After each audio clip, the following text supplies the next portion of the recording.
Hello बच्चों, welcome back to my channel study with Ekta. तो आज इस वीडियो में हम स्टार्ट करने जा रहे हैं बेटा second module of nationalism in India, which is different strands with in the movement. Movement कौन सी बात करेंगे हम? नॉन कॉपरेशन खिलाफत मूवमेंट की, जिसका ऑब्जेक्टिव क्या था? स्वराज को हासिल करना, यानी कि सेल्फ रूल। ठीक है, तो चलिए शुरू करते हैं। नॉन कॉपरेशन खिलाफत movement began in the year January 1921. Various social groups participated in this movement, each with its own specific aspiration. All of them responded to the call of Swaraj, but the term meant different things to different people. तो अब बेटा ये जो non cooperation खिलाफत movement थी शुरू कब हुई? जनवरी में। कौन से ईयर में? 1921 में। तो ये आपने याद कर लेना है, ठीक है। अब बहुत से सोशल ग्रुप्स ने इसके अंदर पार्टिसिपेट किया। सोशल ग्रुप्स की बात करें तो ट्राइबल्स, वर्कर्स, पीजेंट्स, है ना, सब। इवन टाउन्स के अगर हम आगे पढ़ेंगे तो उसमें भी जितने पढ़े लिखे लोग थे, लॉयर्स थे, स्टूडेंट्स थे, सब ने पार्टिसिपेट किया। सबका अपना अपना एक ऑब्जेक्टिव, अपनी अपनी एक एस्पिरेशन, एक डिज़ायर थी कि वो फुलफ़िल हो जाएगी अगर हम इस मूवमेंट में भाग लेंगे। ठीक है, सब ने स्वराज को अपने तरीके से रिस्पॉन्ड किया, क्योंकि उन्होंने इंटरप्रेट अपने तरीके से किया। उनके लिए स्वराज का मतलब क्या था? जैसे एक वर्कर है, वो ये बोलेगा कि मुझे अगर स्वराज मतलब मेरे लिए स्वराज का मतलब क्या है कि मेरे जो वेजेस हैं, जो मुझे पैसे दिए जाते हैं काम करने के, जो दिहाड़ी दी जाती है, वो बढ़ जाए। अगर आज मैं 100 कमा रहा हूँ तो मैं कल को 150 कमाऊँ, ठीक है ना। तो इस तरह से हर ग्रुप की अपनी अपनी एक अलग नोशंस थी, ठीक है। तो चलिए स्टार्ट करते हैं मूवमेंट इन द टाउन से। अब बेटा ये अलग अलग ग्रुप्स की हम बात कर रहे हैं, तो हम सबसे पहले टाउन्स को फोकस करेंगे। टाउन्स के अंदर हम मूवमेंट को देखते हैं ये कैसे डेवलप हुई। The movement started with the middle class participation in the cities, यानी कि मिडिल क्लास लोग जो थे, पढ़े लिखे लोग थे, उन्होंने पार्टिसिपेट करना शुरू किया इसके अंदर। Thousands of students they left the government controlled schools and colleges. जितने भी बच्चे थे जो ब्रिटिश के कंट्रोल द्वारा एजुकेशनल इंस्टीट्यूशन चलाए जा रहे थे, उसमें पढ़ने वाले बच्चों ने स्कूल जाना, कॉलेज जाना बंद कर दिया, ठीक है, वो छोड़ दिया उन्होंने। उसी तरह से हेडमास्टर्स एंड टीचर्स ने भी अपना इस्तीफ़ा दे दिया, रेजिग्नेशन दे दिया। जैसे लॉयर्स अपने कोर्ट के अंदर प्रैक्टिस करते थे, उन्होंने भी वहाँ पे काम करना बंद कर दिया। Now the council elections were boycotted in most provinces except Madras. वहाँ पे okay, where the Justice Party, the party of the non Brahmins, they felt that entering the council was one way of gaining some power, something that usually only Brahmins had access to.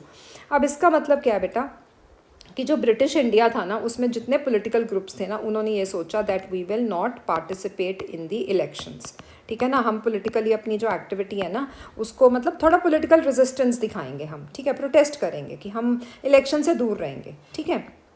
Okay अब ये जो justice party थी बेटा, जो मैंने यहाँ पे आपको बताई है अंडरलाइन करके, ये 1 मार्क का क्वेश्चन आ सकता है, तो ध्यान से सुनना। जो जस्टिस पार्टी थी, ये पार्टी नॉन ब्राह्मण्स की थी। उनको ऐसा लगता था कि अगर वो काउंसिल में जाएंगे तो एटलीस्ट उनको सब कुछ पावर मिलेगी, उनकी कही हुई बातों का कुछ वेटेज होएगी। उनको ऐसा लगा कि अगर काउंसिल में वो इलेक्ट हो जाते हैं तो एटलीस्ट वो किसी तरह से ना अपना जो इन्फ्लुएंस है वो लॉ के ऊपर अपना इन्फ्लुएंस कर सकेंगे, क्योंकि जब पावर आ जाती है ना, तो आप अपने पावर से अपने डिसीजंस का जो असर है ना, वो गवर्नमेंट के ऊपर इम्पोज कर सकते हो, ऐसा उनका मानना था, ठीक है। अब आपको ये तो पता है ना, हिस्टोरिकली जो ब्राह्मण्स थे वो हमेशा से हाई कास्ट के अंदर ही रहे हैं। मतलब वो हमारे अगर हिंदू के हम कास्ट का एक हिरार्कियल लेवल देखें, सबसे ऊपर के लेवल पे हमेशा ब्राह्मण्स को ही बिठाया जाता है हिंदू हिरार्की के हिसाब से, ठीक है। अथॉरिटी उनके पास, एजुकेशन, पावर, सब कुछ उनके पास होता है। तो ये जो बच्चों यहाँ पे जो जस्टिस पार्टी थी ना नॉन ब्राह्मण्स की, ये एक तो सबसे पहले मेड्रॉस में लड़ी गई इलेक्शन, बाकी सब जगह तो सबने बाइकआउट कर दिया था। अब जस्टिस पार्टी के जरिए वो क्या करना चाहते थे? वो इस डोमिनेंस को, ब्राह्मण्स द्वारा चलाई गई डोमिनेंस को चैलेंज करना चाहते थे कि हमारे लिए भी, किसके लिए? नॉन ब्राह्मण्स के लिए भी कुछ अपॉर्चुनिटीज़ मिलें, ठीक है, उनका भी गवर्नमेंट में कुछ हक को कहने का। मतलब काफ़ी ग्रुप्स ने बाइकआउट किया ब्रिटिश द्वारा चलाई गई इलेक्शंस को, लेकिन जस्टिस पार्टी मेड्रॉस में जो बनी हुई थी, उन्होंने देखा कि ये काउंसिल ही एक हमारे पास ऐसा तरीका है कि हम अपनी कास्ट इनइक्वालिटी के अगेंस्ट फाइट कर सकते हैं, ठीक है ना। तो हुआ ना, हर एक ग्रुप का अपना अपना पर्सपेक्टिव, सबके लिए अलग अलग एस्पिरेशंस थी, सबका अपना अपना एक नोशन था स्वराज को लेके, ठीक है। ओके अब आगे पढ़ते हैं बेटा। Effects of non cooperation on the economic front were more dramatic.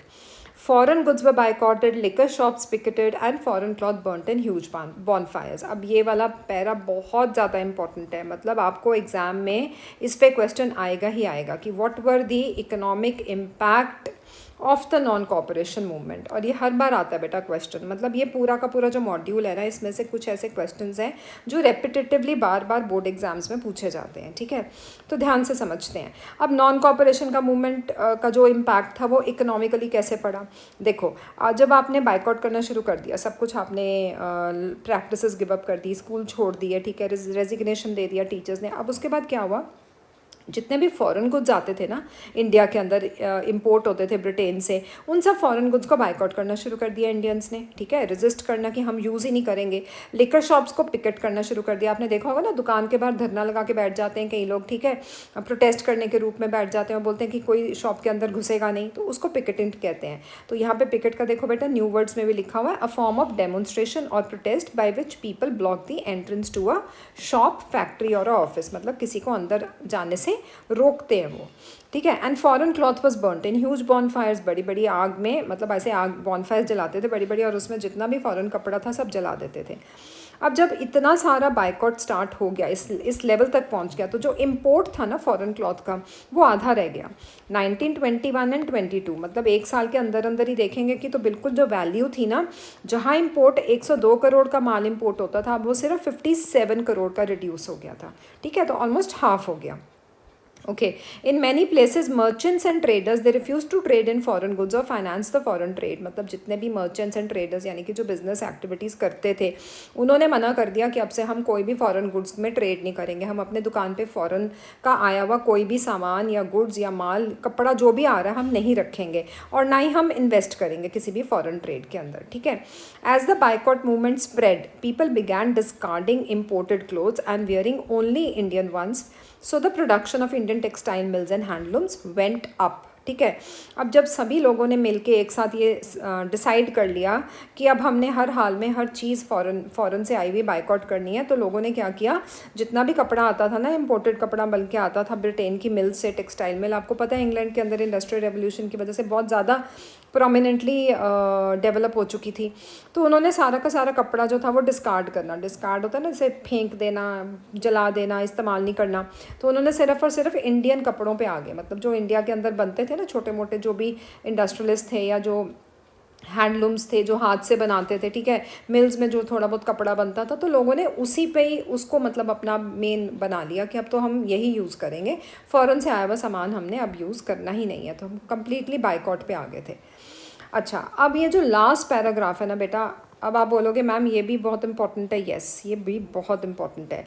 तो ये बेटा आपकी पता क्या आएंगी, अगर आपको डायरेक्ट क्वेश्चन नहीं आएगा तो आपको ये एज अ लिमिटेशंस के फॉर्म में आ सकता है कि सिविल डिसोबीडियंस की जो लिमिटेशंस थी वो क्या थी, limitations of civil disobedience movement, ठीक है।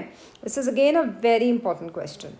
अब but this movement in the cities gradually slowed down, मतलब मूवमेंट तो बड़े जोश से उसने अपनी कहते हैं ना शुरुआत पकड़ी, लेकिन धीरे धीरे क्या हुआ कि वो स्लो डाउन होनी शुरू होगी। तो for a variety of reasons, तो रीज़न समझ लेते हैं क्या है। Khadi cloth was often more expensive than the mass produced mill cloth and poor people could not afford to buy it. अब क्या होता है बेटा, खादी को स्पन किया जाता है, ठीक है, हैंड से वीव किया जाता है, हाथ से क्राफ्टेड कोई भी चीज़ बहुत एक्सपेंसिव होती है, ठीक है। अब जो मिल में बनेगी वो इतने लार्ज स्केल पे प्रोडक्शन होती है कि मिल से बना हुआ जो कपड़ा निकलता है वो हमेशा चीप रेट पे मिलता है। तो क्या हुआ ना कि लोगों ने जोश जोश में तो डिस्कार्ड करना शुरू कर दिया फॉरेन क्लॉथ, लेकिन इवेंचुअली जब इंडियन क्लॉथ्स पे आए तो उनको लगा कि हमारे पास तो ऑप्शंस ही बड़ी कम है, हम तो सिर्फ खादी क्लॉथ ही एक्सेस कर सकते हैं, लेकिन उसको एक्सेस करने के लिए आपको पैसा भी चाहिए, अफोर्डेबिलिटी होनी चाहिए, पॉकेट फ्रेंडली होना चाहिए, वो था बहुत एक्सपेंसिव, इसलिए जो पुअर पीपल थे वो बेचारे अफोर्ड नहीं कर पा रहे थे, ठीक है। So how then could they boycott the mill cloth for too long, तो इतने लंबे समय तक वो मिल से आने वाला कपड़ा कैसे बाइकआउट कर सकते थे, बात भी सही है। तो similarly the boycott of British institutions again posed a problem. अभी आपने पढ़ा ना कि स्कूल कॉलेज के सब बच्चे स्कूल छोड़ दिए, हेडमास्टर्स ने रिज़ाइन कर दिया, टीचर्स ने रिज़ाइन कर दिया, अब वहाँ पे भी प्रॉब्लम देखने को मिली।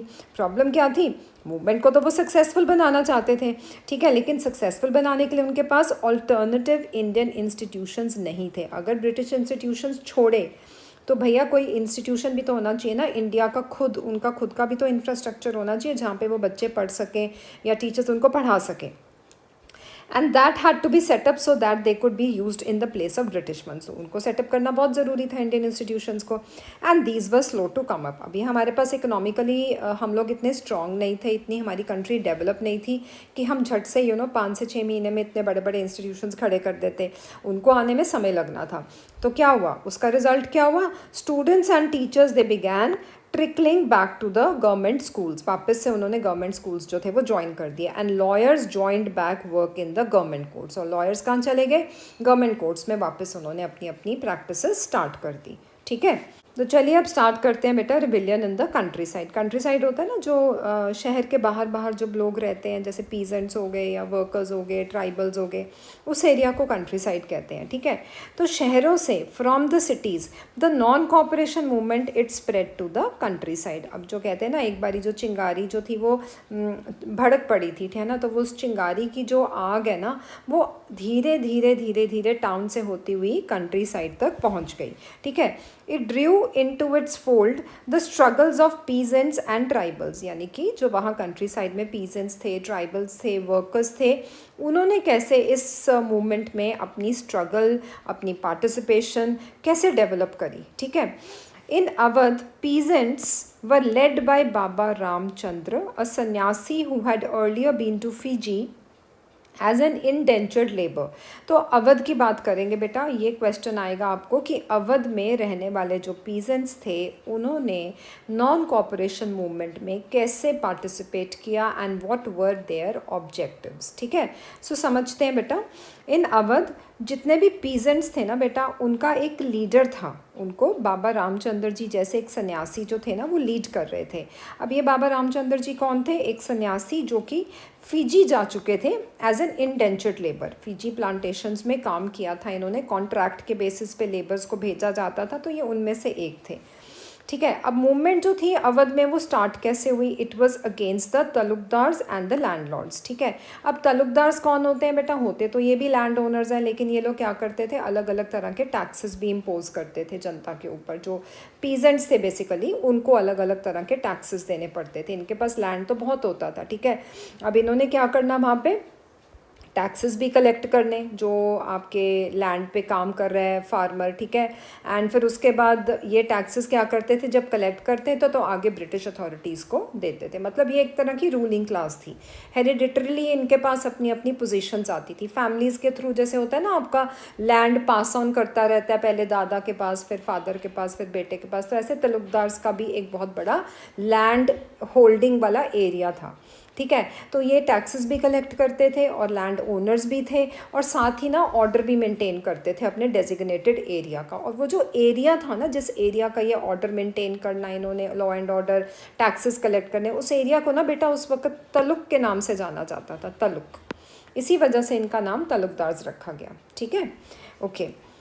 Now the movement here was against the Talukdars and landlords who demanded from the peasants exorbitantly high rents and a variety of other seizures. Seizures का मतलब होता है taxes. ठीक है, इसको यहाँ लिख लेते हैं बेटा.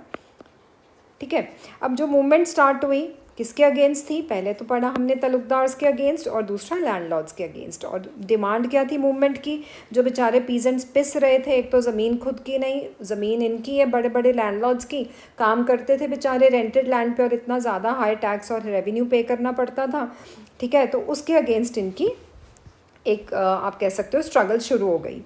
Peasants had to do बगर and work at landlords farms without any payment. बगर का मतलब होता है बेटा, this is a labor that villagers were forced contribute without any payment. मतलब आपसे ज़बरदस्ती काम करवाया जा रहा है और आपको पैसे भी नहीं दिए जा रहे. ठीक है, तो पीजेंट्स को बगर का काम भी करना पड़ता था लैंडलॉर्ड के घरों पे, उनके फार्म्स पे, बिना पेमेंट के.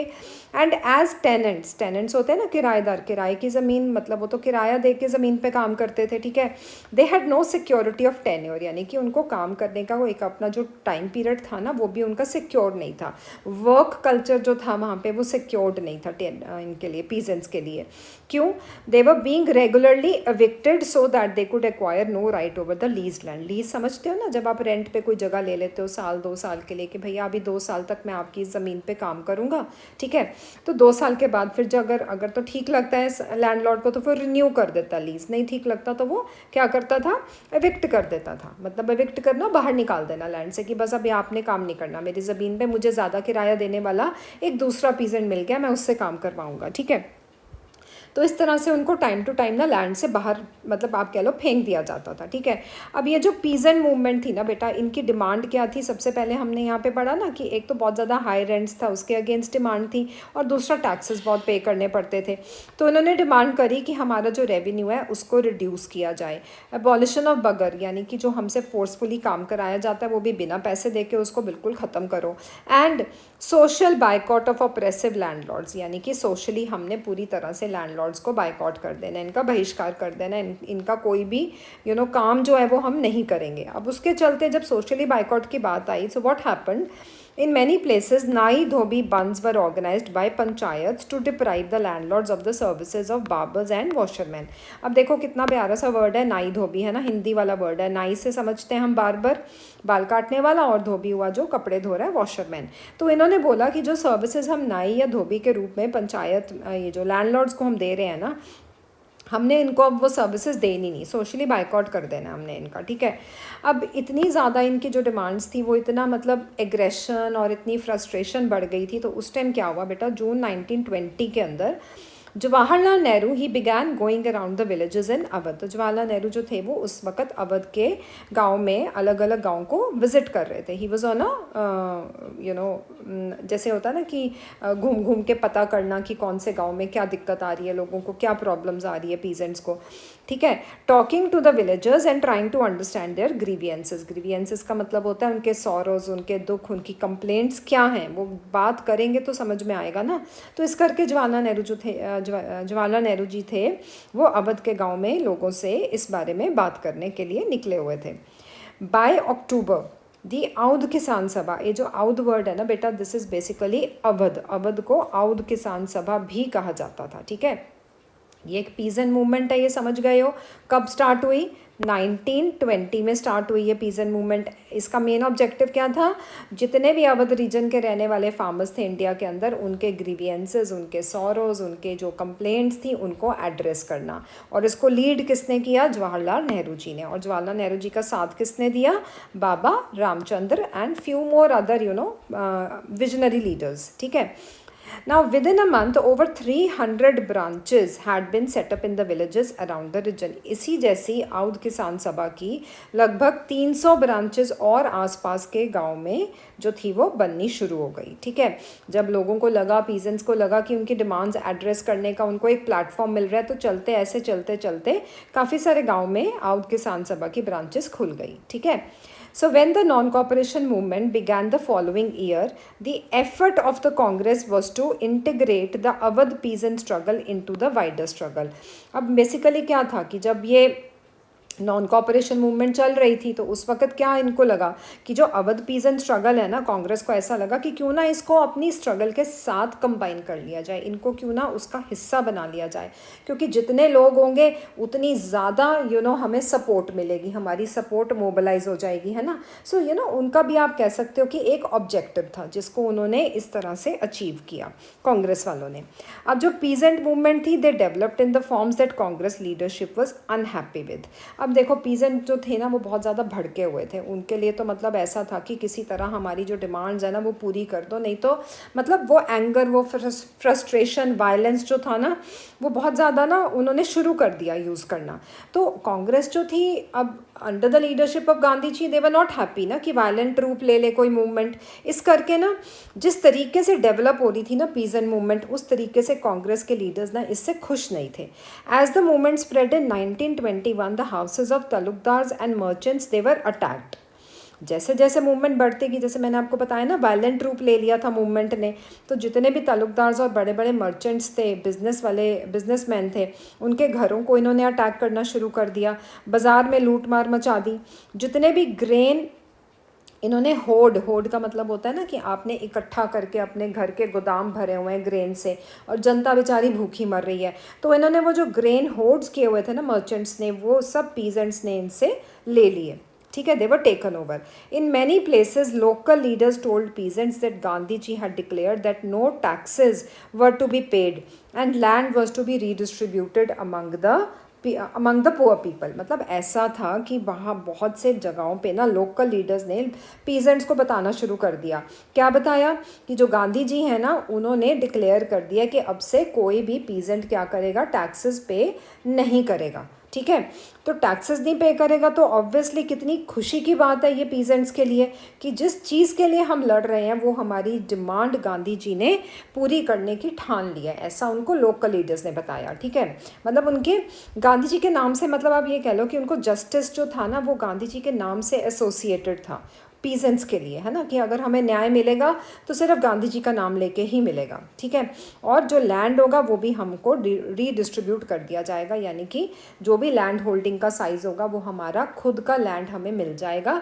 तो हमें उसके बाद क्या करना पड़ेगा, अपने ही लैंड पे काम करना पड़ेगा और इनको किसी तरह का तलुकदार्स को टैक्सेस या रेंट पे नहीं करना पड़ेगा, ठीक है.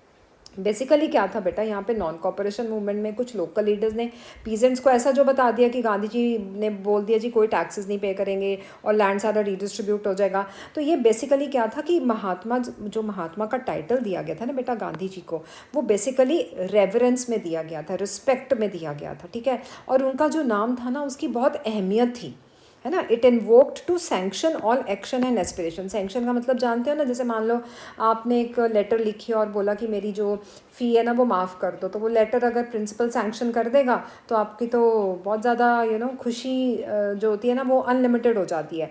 ऐसी इनकी खुशी थी कि महात्मा गांधी जी ने बोल दिया इनके नाम से तो हमारे सारे एक्शंस एंड एस्पिरेशन सैंक्शन हो जाएंगे, मतलब सब मंजूर हो जाएंगे, ऐसा लेके वो चल रहे थे. मतलब महात्मा को उन्होंने एक ऐसा, गांधी जी को महात्मा का टाइटल ऐसा दिया कि इतनी ज़्यादा इज्जत, इतना ज़्यादा प्यार उनके लिए उनके मन में कि उनको लगता था कि इनके नाम से, इनके इन्फ्लुएंस से, इनके जस्टिफाइड एक्शन से हमें न्याय ज़रूर मिलेगा, हमें हमारा हक ज़रूर मिलेगा, हमारी एस्पिरेशन ज़रूर पूरी होंगी, ठीक है बेटा.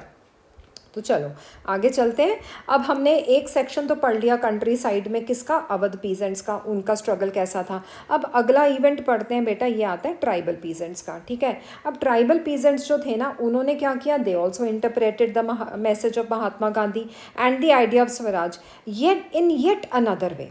इनका अपना तरीका था, है ना. स्वराज को कैसे देखा, कैसे समझा, कैसे इंटरप्रेट किया, ये इनका अपना नज़रिया था. तो ये जो ट्राइबल्स थे ना कहाँ रहते थे बेटा, they stayed in the Gudem hills of Andhra Pradesh. For instance a militant guerrilla movement spread in the early 1920s, not a form of struggle that the Congress could approve. देखो अब ये जो सेकंड हम पार्ट कर रहे हैं रिबिलियन इन कंट्री साइड का, वो है ट्राइबल पीजेंट्स का. पहला पार्ट किया अवध पीजेंट्स का, तो इसका डिफरेंस जो है ना बेटा वो ध्यान में रखना आपने, ठीक है. तो ये जो ट्राइबल्स थे आंध्र प्रदेश के गुडेम हिल्स में, यानी कि वहाँ की पहाड़ियों में रहते थे, और इन्होंने क्या स्टार्ट करी हुई थी 1920s के शुरुआती सालों में, इन्होंने मिलिटेंट गुरीला मूवमेंट स्टार्ट करी थी. ये ना एक बहुत ही अनकन्वेंशनल सा वॉर होता है, मतलब जहाँ पे छोटे छोटे ग्रुप्स जो होते हैं ना ट्राइबल्स के, आदिवासियों के, वो अपने ही टैक्टिक यूज़ करते हैं, जैसे कि झाड़ियों में छुप के तीर चलाने, है ना, कि सामने वाले को पता ही ना लगे, ऐसे मतलब किसी को हिट करना और फिर भाग जाना अटैक करके. तो ऐसी मिलिटेंट गुरीला मूवमेंट जो थी ना वो इन्होंने शुरू कर रखी थी. कहाँ पे, आंध्र प्रदेश में. और किस साल में, जिस साल नॉन कॉपरेशन मूवमेंट स्टार्ट हुई उसके कुछ प्रीवियस ईयर से इनकी गुरीला मूवमेंट चल रही थी. अब ये जो स्ट्रगल था ट्राइबल पीजेंट्स का, तो कांग्रेस जो थी वो तो ऑब्वियसली अप्रूव नहीं करेगी ना, वो वायलेंट मेथड्स को कभी अप्रूव ही नहीं करती थी, ठीक है. Here, as in other forest regions, the colonial government had closed the large forest areas, preventing people from entering the forest to graze their cattle. और to collect the fuel wood and the fruits. अब क्या था बेटा, forest region में आपको पता है ना, आदिवासी जंगलों में रहते हैं, जंगल ही उनका घर है, उसी को पूजते हैं, वो वहीं से उनकी रोज़ी रोटी चलती है। अब कॉलोनियल गवर्नमेंट ने क्या किया, उन्होंने फॉरेस्ट एरियाज़ इनके लिए बंद कर दिए तो इन लोगों का फॉरेस्ट में जाना आना बंद हो गया। ये बेचारे अपनी कैटल को ग्रेज नहीं करवाने लेके जा सकते थे जंगलों में, ना ही वहाँ से लक्कड़ लेके आ सकते, ना ही कोई फ्रूट्स कलेक्ट करते थे। मतलब हर तरह से इनके लिए हर रास्ता जो था वो बंद हो गया था। इससे क्या हुआ, this enrage the hill people, वो गुस्से में भड़क गए। Not only were their livelihoods affected but they felt that their traditional rights were being denied. उनका ट्रेडिशन, उनका एक कल्चर जंगलों से जुड़ा है, ठीक है, तो एक तो लाइवलीहुड गया और उनका ट्रेडिशनल राइट भी उनसे छिन गया, तो वो गुस्से में क्यों नहीं भड़केंगे। So when the government began forcing them to contribute begar for the road building, the hill people revolted. अब उनको ज़बरदस्ती क्या करते थे कि तुम्हारे पास कोई काम नहीं है, चलो सड़कों पे ये सड़कें बनाने का काम करो, है ना, काम में लगवा देते थे और पैसे देते नहीं थे। उन्होंने रिवोल्ट करना शुरू कर दिया। And the person who came to lead them was an interesting figure and he was Alluri Sitarama Raju. ठीक है, अब ऐसे में उनको एक लीडर मिला जिसका नाम था अलूरी सीताराम राजू, जो कि ये दावा करता था, क्लेम करता था that he had variety of special powers. ऐसी क्या पावर्स हैं उसके अंदर, पहली power, he could make correct astrological predictions. भाई वो इतना ज़्यादा पावरफुल है कि खुद ही प्रिडिक्ट कर सकता है, अनुमान लगा सकता है कि आने वाले समय में क्या हो सकता है। ठीक है, and he could heal people, लोगों को ठीक कर सकता था। And he could survive the bullet shots, मतलब अगर उसको गोली भी लग जाए तो उसका कोई कुछ नहीं बिगाड़ सकता। ठीक है, अब ये सभी चीज़ें जब ट्राइबल्स ने सुनी थे तो बेचारे बहुत ही सीधे साधे होते थे, है ना, इग्नोरेंट से होते थे, अनअवेयर होते थे। सो कैप्टिवेटेड बाय राजू, मतलब जैसे होता है ना, मंत्रमुग्ध हो गए वो राजू की ये सारी क्वालिटीज़ देख के। तो rebels proclaimed that he was an incarnation of God, वो तो ऐसे समझने लग गया कि ये तो भगवान का कोई रूप है हमारे सामने, ये भगवान ही इंसान का रूप लेके आ गया धरती पे। And Raju talked of the greatness of Mahatma Gandhi and said he was inspired by the non cooperation movement. अब गांधी जी का नाम लेके ये भी बहुत ज़्यादा इंस्पायर करता था। ठीक है, नॉन कॉपरेशन मूवमेंट से खुद भी बहुत इंस्पायर्ड था और उनकी बहुत वाहवाही करता था, गांधी जी का बहुत बड़ा फॉलोअर था। And persuaded people to wear khadi and give up drinking, की ड्रिंक करना छोड़ दो, ठीक है, और दूसरा खादी पहनना शुरू कर दो। जो क्वालिटीज़ गांधी जी ने, आइडियोलॉजीज़ अपनी आगे रखी हुई थी, उन्हीं को आगे ये प्रोपोगेट कर रहा था लोगों के बीच में। बट एक चीज़ ऐसी थी जो गांधी जी के साथ इसकी मेल नहीं खाती थी। वो क्या थी, at the same time he asserted that India could be liberated only by the use of force not non violence. अगर इंडिया को आज़ाद कराना है तो नॉन वायलेंट तरीके से नहीं होगा, हमें वायलेंट तरीके का इस्तेमाल करना पड़ेगा, ऐसा इसका मानना था। ठीक है, तो गुडेम रेबल्स ने क्या किया, इसका जैसे जैसे ये इनको लीड करता गया वैसे ये लोग अपना एक्शन करते गए। गुडेम रिबेल्स ने क्या किया बेटा, they attacked the police stations, attempted to kill the British officials and carried on guerrilla warfare. ठीक है, क्यों सब किया ये सब काम, क्योंकि वो स्वराज हासिल करना चाहते थे। इन्होंने पुलिस स्टेशंस पे धावा बोल दिया, ब्रिटिश ऑफिशियल्स को मारना शुरू कर दिया। गुरीला वॉरफेयर तो मैंने आपको पहले ही बता दिया, इनका पहले से ही चल रहा था, उसको वापस कैरी ऑन कर दिया इन्होंने। ठीक है, अब जो ब्रिटिश थे वो ऑब्वियसली ये सारी एक्टिविटी को कंटिन्यू तो उन्होंने होने नहीं दिया, तो उन्होंने क्या किया, सारी एक्टिविटी सप्रेस कर दी और जो राजू था, अलूरी सीताराम राजू, उसको कैप्चर कर लिया, बंदी बना लिया एंड एग्जीक्यूट कर दिया। एग्जीक्यूट का मतलब होता है डेथ एज अ पनिशमेंट। ठीक है, कौन से साल में दी, 1924 में। लेकिन ओवर द टाइम पीरियड क्या हुआ, ये जो अलूरी सीताराम राजू था ये तो इनके लिए बहुत बड़ा इनका फोक हीरो बन गया। एज अ ट्रेडिशन को मेंटेन करना, इनके फोक कल्चर को प्रिजर्व करना, तो इनके लिए तो ये बहुत बड़ा एक हीरो का, एक कहते हैं ना, छाप छोड़ गया इनके लिए। ठीक है, तो चलिए स्टार्ट करते हैं बेटा, swaraj in plantations. Workers too had their own understanding of Mahatma Gandhi and the notion of swaraj. Plantations में काम करने वाले वर्कर्स का अपना ही एक नोशन था, महात्मा गांधी जी को कैसे समझा, स्वराज को कैसे उन्होंने अंडरस्टैंड किया, उनका क्या ऑब्जेक्टिव था। तो ऑब्जेक्टिव समझ लेते हैं। For plantation workers in Assam, freedom meant the right to move freely in and out of the confined space in which they were enclosed and it meant retaining a link with the village from which they had come. तो इनका जो main objective था ना स्वराज हासिल करने का, ये चाहते थे कि हमें जो एक प्लांटेशन एरिया में कन्फाइन करके रखा जा रहा है, बंदी बना के एक तरह से काम करवाया जा रहा है, हमें वहाँ से अंदर बाहर जाने की एक फ्रीडम मिले। ठीक है, और दूसरा, हम अपने जिस गांव को बिलोंग करते हैं उस गांव को हम विज़िट करके अपना जो कनेक्शन है, जो कम्युनिकेशन लिंक हमारा टूटा हुआ है, उनके साथ वो कम्युनिकेशन लिंक वापस से रिटेन कर सकें। ठीक है, तो उसके बाद क्या हुआ बेटा, under the inland emigration act, ये एक्ट आया 1859 का। अब क्या हुआ इस एक्ट के under, plantation workers were not permitted to leave the tea gardens without permission, बिना परमिशन के इनको टी गार्डन छोड़ने की बिल्कुल भी एक मतलब आप फ्रीडम नहीं थी, ठीक है।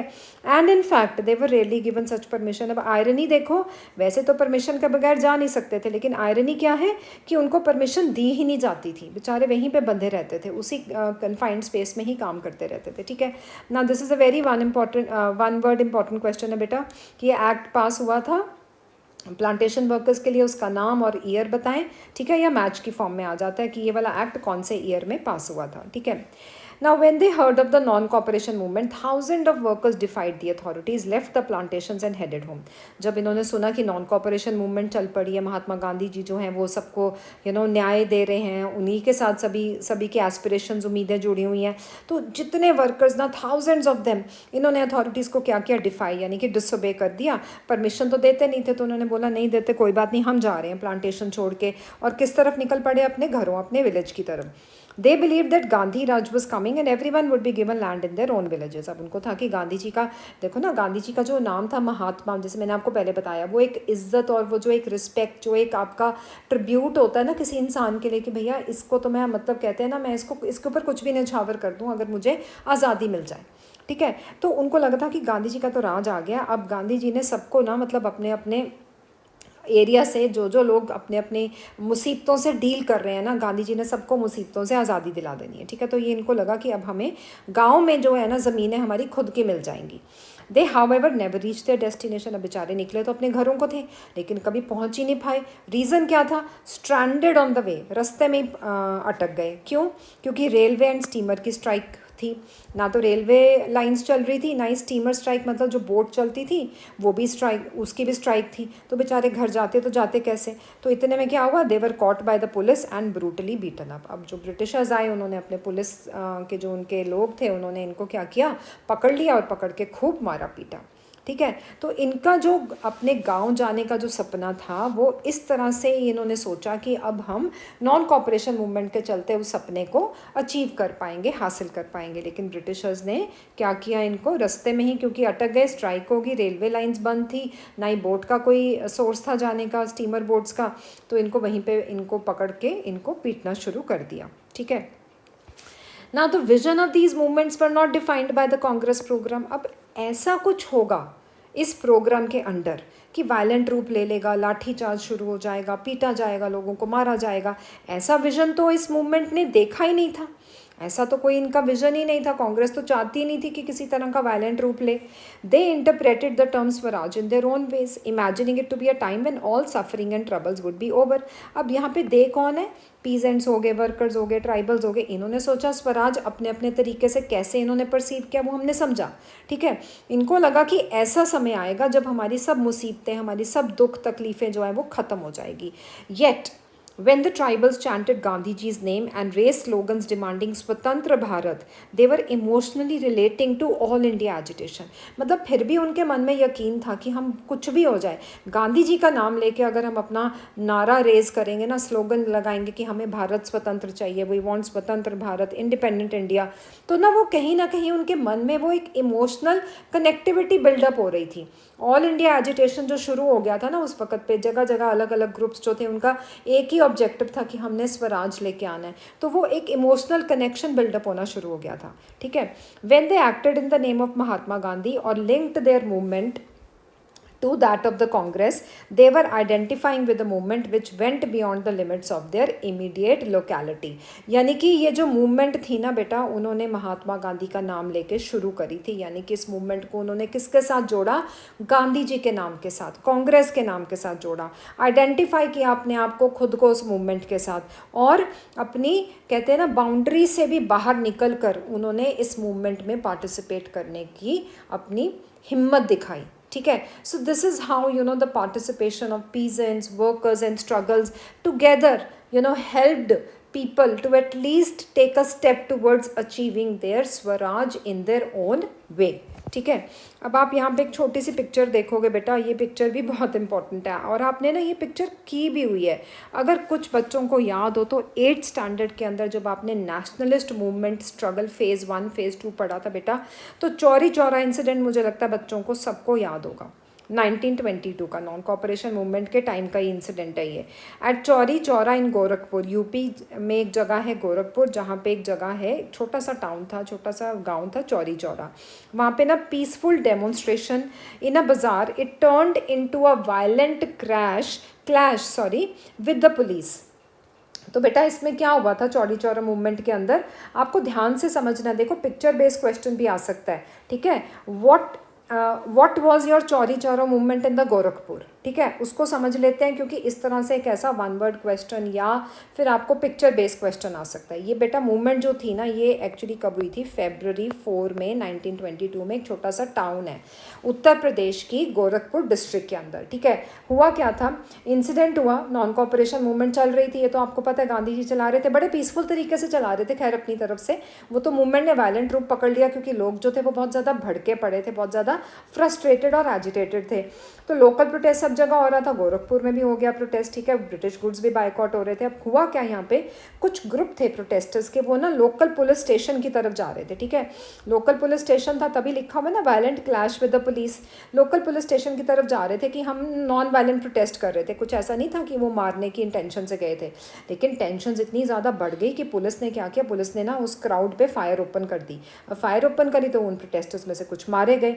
अब इन रिस्पॉन्स क्या किया उन्होंने, जो भड़की हुई जनता थी, जो एनरेज्ड क्राउड थी, उन्होंने वायलेंट अटैक पे उतर गए। वो वायलेंट क्लैश हो गया, किसके साथ हो गया, पुलिस के साथ हो गया। उन्होंने ना पुलिस स्टेशन को क्या कर दिया बेटा, आग लगा दी। आग लगाने से अगर आपको याद हो 22 पुलिसमैन जो थे वो मारे गए थे। They were trapped inside the police station. तो कंसिक्वेंस क्या हुआ, महात्मा गांधी जी बहुत ज़्यादा डिस्टर्ब हुए। इतनी वायलेंट रूप ले लिया था इस मूवमेंट ने कि उन्होंने क्या किया बेटा, यहाँ पे नॉन कोऑपरेशन मूवमेंट को कॉल ऑफ कर दिया। तो ये क्वेश्चन आता है पेपर में कि नॉन कोऑपरेशन मूवमेंट कब कॉल की गई थी और क्यों की गई थी, why and when was the non cooperation movement called off. क्योंकि डिसीजन कॉन्ट्रोवर्सियल हो गया ना, गांधी जी तो चाहते थे कि नॉन वायलेंस के थ्रू उनका ऑब्जेक्टिव अचीव हो जाए, लेकिन जब प्रोटेस्टर्स इन्वॉल्व हो गए चौड़ी चौड़ा इंसिडेंट में, बेचारे अरेस्ट हो गए, कुछ मर गए, कुछ को जेल हो गई, तो इस तरह से क्या हुआ, उनको गांधी जी को non cooperation movement ultimately call of करनी पड़ी। तो मतलब आपको ये देखना है, ये बहुत ही मेजर टर्निंग पॉइंट था फ्रीडम स्ट्रगल को लेके। मतलब ये चैलेंजेस दिखा रहा है कि अगर हम मास मोबिलाइजेशन करते हैं, इकट्ठे बहुत सारे लोग मिलकर प्रोटेस्ट करते हैं, तो किस तरह से चैलेंजेस आ सकते हैं, तो किस तरह लोग कब तक नॉन वायलेंट वे से अपनी स्ट्रगल को लड़ सकते हैं। ठीक है बेटा, तो इसके साथ आपका ये मॉड्यूल 2 यहाँ पे ख़त्म होता है। आई होप आपको इस मॉड्यूल 2 की एक्सप्लेनेशन अच्छे से क्लियर होगी। मिलते हैं बेटा अगले वीडियो में with module 3। Till then stay connected to my channel and like share and subscribe करना मत भूलिएगा।